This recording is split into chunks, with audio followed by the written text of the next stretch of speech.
In this video, staff will learn how to incorporate social-emotional learning, or SEL, based on their understanding of the CASEL competencies, into school-wide practices to ensure a socially and emotionally healthy and informed learning environment.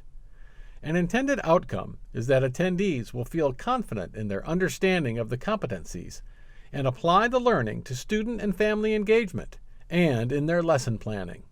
Learning objectives. Participants will be able to understand the CASEL competencies and the elements of a school-wide approach. Understand how to view equity through the lens of social and emotional learning, SEL. Connect pro-social behaviors, relationships, and portrait of a graduate, POG, to CASEL competencies. Understand how to integrate SEL into lesson planning. At the end of the day, people won't remember what you said or did. They will remember how you made them feel. Maya Angelou. During this presentation, you will hear information connecting social and emotional learning to school-wide practices, equity and cultural responsiveness, portrait of a graduate, and your classroom lessons. But you will also hear guiding questions and ideas directly related to your practice as a teacher. SEL is happening in every building, every day, and is always evolving. When engaging with students, you are already using many of the tools of SEL naturally. Our goal today is to heighten awareness of the competencies and the tools. Most of us can probably think back to at least one teacher who made a positive impression on us, and it probably was not because of how they covered a certain subject or area of study. It was most likely due to how they taught and how they interacted. Likewise, most of us can also think about a time in school when we were not ready to be there, not ready to learn, or uncomfortable in some way. Would you be equipped to learn if you did not feel safe in your classroom, if you did not feel welcome, if you were preoccupied with worries about something at home or outside of school? Beyond learning these competencies and tools, the bigger ask is for you to consider your students' social and emotional state and what they need right now, how it impacts their readiness to learn, and the skills you can employ to support them. You teach more than the curriculum. You teach your students how to be socially successful and emotionally intelligent individuals. So, let's talk more about how to integrate SEL into school-wide practices. In SEL Module 1, you became familiar with the CASEL competencies, understanding that SEL is the process through which children and adults understand and manage emotions, set and achieve positive goals, feel and show empathy for others, establish and maintain positive relationships, and make responsible decisions. The competencies highlighted in the graphic identify the critical areas where adults and students develop skills in order to foster resiliency and thrive. In this section, we explore how these competencies apply to school-wide practices. School-wide SEL offers an opportunity to enhance existing systems of student support. Learning is an inherently social and interactive process, and school-wide SEL supports students, whether they are learning behavioral expectations, solving a complex math problem, joining a game of kickball during recess, or writing an essay from the perspective of a literary character. School-wide SEL takes into consideration the need for a trauma-informed approach, highlighting the importance of establishing trust and connection with others, and fostering predictability and safety within the educational environment. This approach will benefit all students. School-wide SEL, then, is neither solely a behavior support nor solely an academic support, but it aligns with and complements all supports aimed at student achievement and well-being. In addition, school-wide SEL is a Tier 1 approach that benefits all students, is implemented flexibly, promotes equity, and empowers student voice. Integration of school-wide SEL results in academic gains, improved classroom behavior, an increased ability to manage stress and depression, and better attitudes about oneself, others, and the school. Tier 1 school-wide SEL is a systemic approach to infusing SEL into every part of a student's educational experience, across all classrooms, during all parts of the school day, and out of school time, and in partnership with families and communities. This involves cultivating caring, participatory, and equitable learning environments and using evidence-based practices that actively involve all students in their social, emotional, and academic growth. Remember, school-wide integration involves all school stakeholders in a collaborative approach. CASEL identifies 4 focus areas for organizing, implementing, and improving high-quality school-wide SEL practices. The MTSS framework is the structure through which this process is integrated within FCPS. First, school teams must build foundational support and plan for a process for SEL. This might involve reviewing assets and areas for growth specific to the school community. Next, adults strengthen their own SEL competencies by building capacity. These caring adults support, model, and practice these relevant SEL skills. Through self-reflection, leveraging their own SEL to empower equity rather than reproducing systemic inequity, and building their own understanding around SEL through in-services and collaborative planning. Teachers model in real time for their classroom, demonstrating both the value of SEL and its application. For example, a teacher reflecting on a time when he or she was challenged and how they solved a problem, or how they invite important challenges to mainstream ideas. Then, staff promote SEL for students by incorporating well-designed, meaningful, and consistent opportunities to engage in and practice developmentally appropriate and culturally responsive SEL. This may be through explicit instruction of SEL skills, as well as their integration into the broader academic curriculum and teacher instructional practices. Finally, school teams must practice continuous improvement by reflecting on high-quality implementation every step of the way, using a variety of information from outcome data, rubrics, protocols, progress monitoring tools, and feedback from all stakeholders.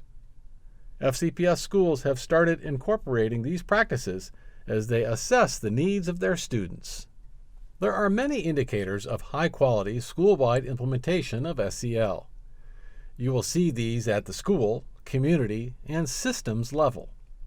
In addition to evidence of the 4 SEL approaches and key elements, high-quality implementation includes explicit SEL instruction and SEL integrated with instruction, supportive classroom and school climates, youth voice and engagement, focus on adult SEL and relationships, supportive discipline, a continuum of integrated supports, family and community partnerships, and continuous improvement using data-based decision-making to adapt to current, ongoing, or changing needs of the school community.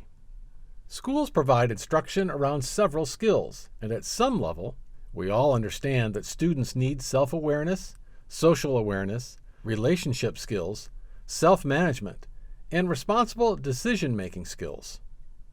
It's likely that you support the growth and development of these social-emotional competencies through your daily interactions as you build a positive school culture. Equity is the platform on which SEL is built. Today, you will hear discussions on how equity is foundational to learning about and building social and emotional competencies. When we think about the social and emotional development of our students and what skills they need to build, we must remember that there are many ways to build and display these skills, and that our preferred way is not necessarily the only way or the best way. Educational equity implies that every student has what she or he needs when they need it, regardless of race, gender, ethnicity, language, disability, family background, or family income. Both adults and students should be aware of pre-existing cultural features, power dynamics, and systemic stressors that shape individual behavior. We must be sensitive to the multitude of experiences that peers and adults have from diverse ethnic, racial, and economic backgrounds. Ask yourself or your students, whose voice might be missing? This question invites reflection, humility, and greater cultural awareness. While potentially uncomfortable, try to examine your own biases and misperceptions, and consider how you could replace your practices with those that lend themselves to fertile, inclusive, multicultural learning environments. These important changes will cultivate the interests and talents of children, youth, and adults from diverse backgrounds. Self-awareness is foundational for equity. Knowing yourself, your values, your identity, and your history helps you understand what drives your behaviors and responses. When self-awareness rises to the level that it becomes an intentional process, you are more likely to be mindful of the practices that you engage in and how equitable they may be. The assumption that we are sufficiently self-aware may lead to a lack of growth, an unwillingness to change, and complacency. Our own biases may influence the way we interact and how we view a situation. Here are some possible applications for teachers. Make scheduled times to encourage students to think about an activity and how it made them feel. Help them identify what made them stressed versus what they feel confident about. You may need to help them find the right words. Create assignments where multiple viewpoints concerning an issue are required, or connect instructional content to students' lives. When we think about self-management skills, we must move beyond the idea that it is about remaining poised and controlled at all times. Rather, it is about reading and understanding context and matching our behavior to inspire a productive workspace and positive solution. On the other hand, a lack of self-management can amplify stress reactions, hinder our ability to engage in meaningful problem-solving, and allow preconceived notions to get in the way of thoughtful reflection. Here are some questions for teachers. Are we giving feedback, reinforcement, or assistance to our students when their ideas contrast with another's view? When we establish class norms, can we create activities where we invite debate? Can we teach students to distinguish between the content of a message and its style of delivery?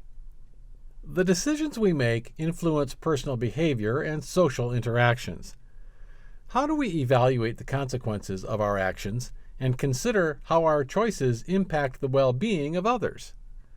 The ethical standards, social norms, and safety concerns that influence our decisions can nurture interactions and environments that are inclusive, equitable, and mutually supportive.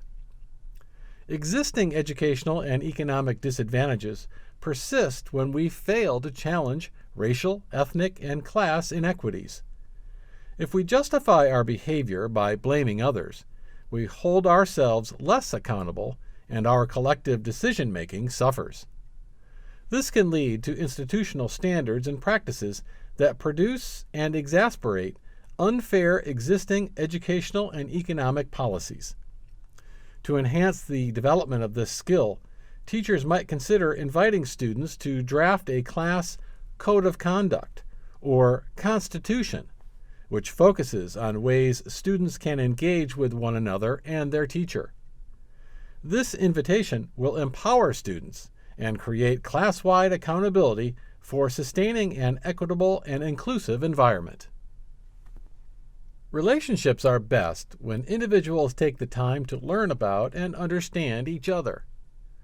Cultural proficiency refers to the capacity to effectively learn about and negotiate cultural differences. Cultivating this skill requires a sense of cultural humility. When we recognize the limitation of one's own culture, we see diversity as a potential asset. Many factors influence our perceptions. Our understanding of norms, social roles, and expected behavioral and emotional responses influence our interactions.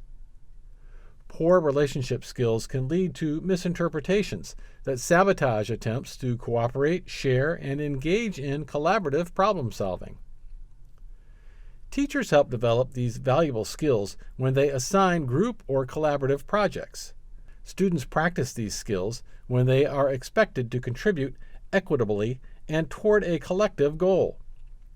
Afterwards, teachers might create processing reflection sheets where students are asked to assess their cooperation, comfort with their group, and how their ideas were heard, and overall satisfaction with the experience.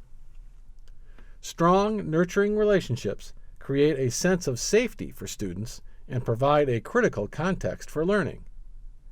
Consistency and compassion are modeled by the teacher and reinforced with every interaction.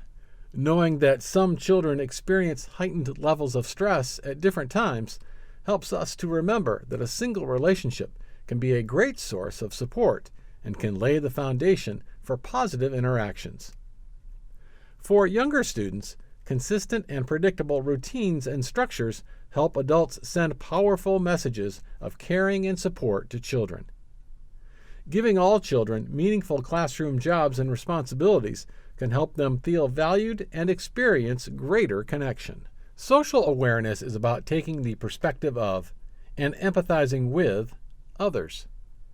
Good social awareness occurs when students and teachers embrace the benefits of diversity by including, understanding, and growing the collective culture. This enhances membership in the specific classroom, school, and community settings. Our institutions fail to serve their communities when students from diverse backgrounds are not considered by the dominant culture of schools. The consequences of these practices lead to stress, alienation, and disengagement.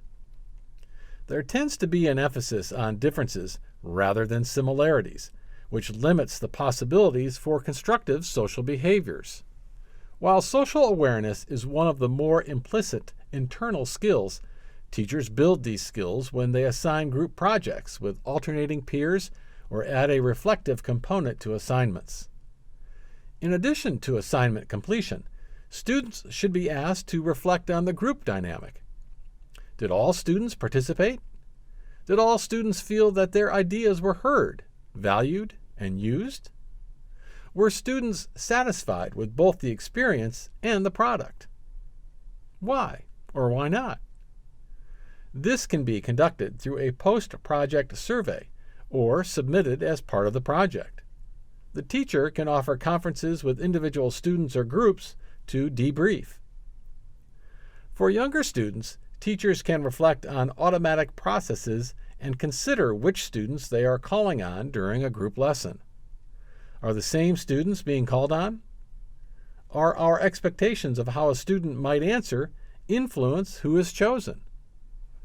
Modeling plays an important role. For example, the teacher can use language like, "I've heard from Jane a few times. Now I'd like to hear from..." "I really liked the way Juan raised his hand and listened when Jane spoke." "I appreciate how James puts away his phone when someone else is speaking." The following section will further illustrate the importance of forging strong relationships and highlight how POG and SEL are entwined throughout the school day. When we reflect on the social emotional tools we use when interacting with students and staff, we can see how much these skills influence our interactions. If we can intentionally use these skills in our day-to-day academic and social interactions, we will create a safe and supportive learning environment in which all students and staff consistently feel heard and supported. When we share these core beliefs with our families and community partners, we strengthen our pro-social bonds and ability to engage with others. Tier 1 SEL focuses on teaching pro-social behaviors as a preventative strategy to help all students. In doing so, teachers are showing and telling students what they want them to do by demonstrating expected behaviors, teaching the language used to express one's feelings, wants, and needs, active listening, modeling strategies, and practicing the CASEL competencies. Students learn to build self-efficacy, develop their emotional language, foster healthy relationships with peers and adults, and generate healthy problem-solving strategies. Unexpected events, behaviors, and feelings are bound to arise. Pro-social behaviors are necessary for managing oneself in a healthy manner and are particularly helpful during these unprecedented times. As mentioned at the beginning of the presentation, most of us can probably think back to at least one teacher who made a positive impression on us, most likely in how they taught us, interacted with us, and supported us.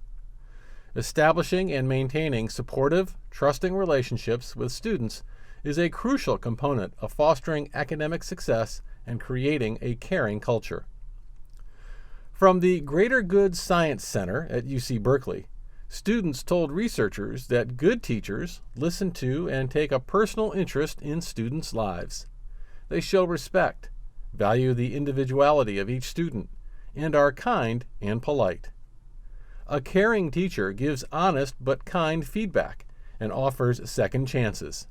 They help students with schoolwork, manage the classroom well, and plan fun activities. As FCPS educators, you are familiar with the Portrait of a Graduate attributes, which intersect with the CASEL competencies for SEL. By including elements of the CASEL competencies in your instruction, you are reinforcing the Portrait of a Graduate attributes simultaneously. In order to be successful, students must continually refine their ability to effectively communicate.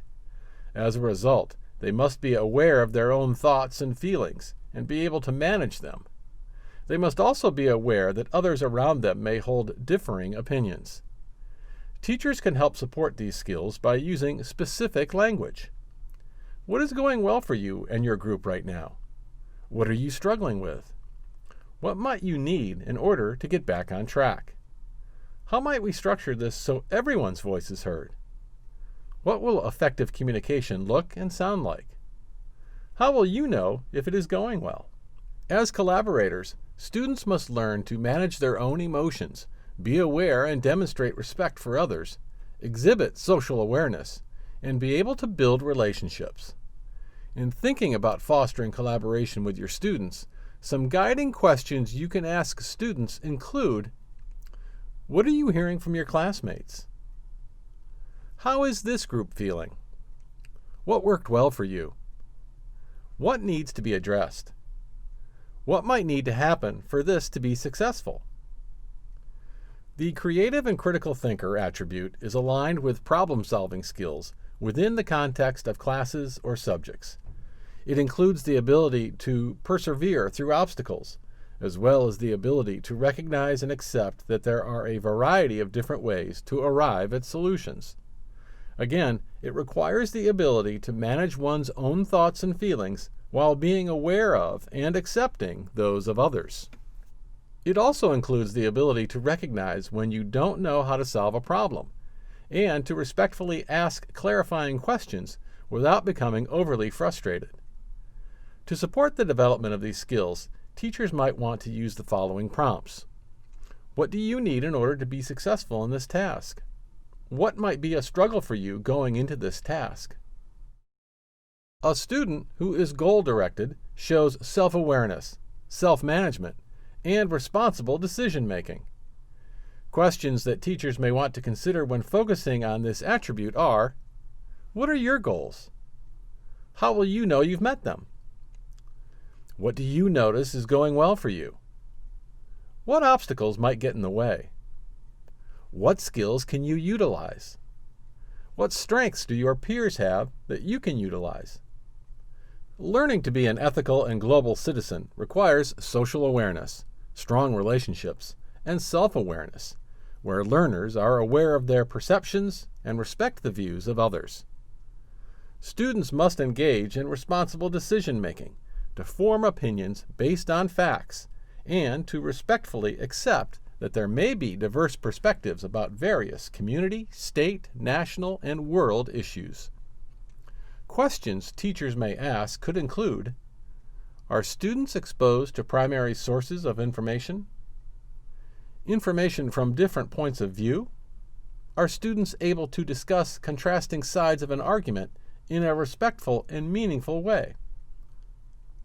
Now let's look at the classroom environment through a social and emotional lens. What do you already do to make your students feel physically and psychologically safe and ready to learn?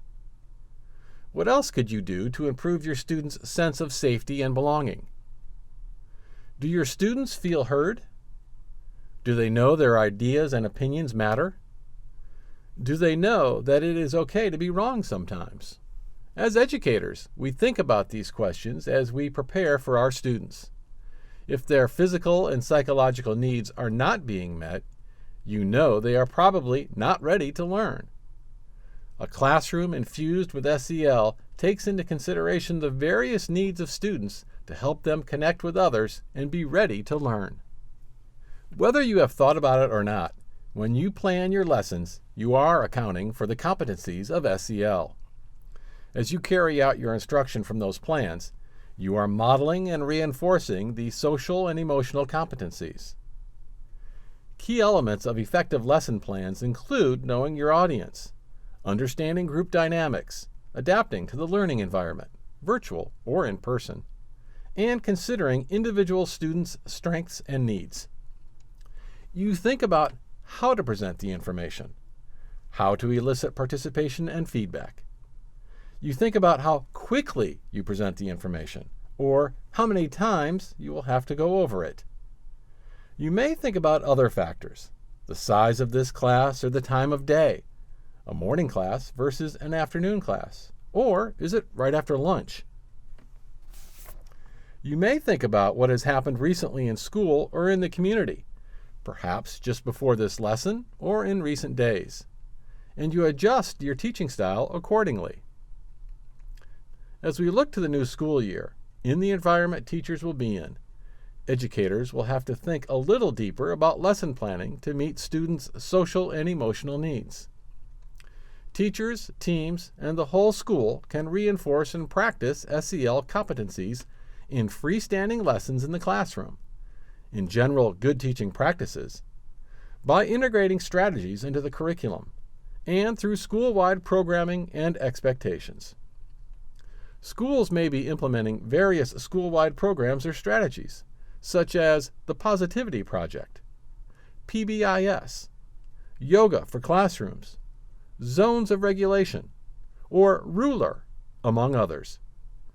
SEL is a part of many school-wide programs already, and it takes place not only during school counseling lessons, but also in your own classroom instruction. When you are planning for your lessons, whether online or in the building, you are finding ways to not only share the information, but also to affirm students in their path to learning. Genuine praise, feedback, and celebrations build confidence. You allow students to take the lead, to share and shine, and to help others. You show them that it's okay to make a mistake because we learn from our mistakes.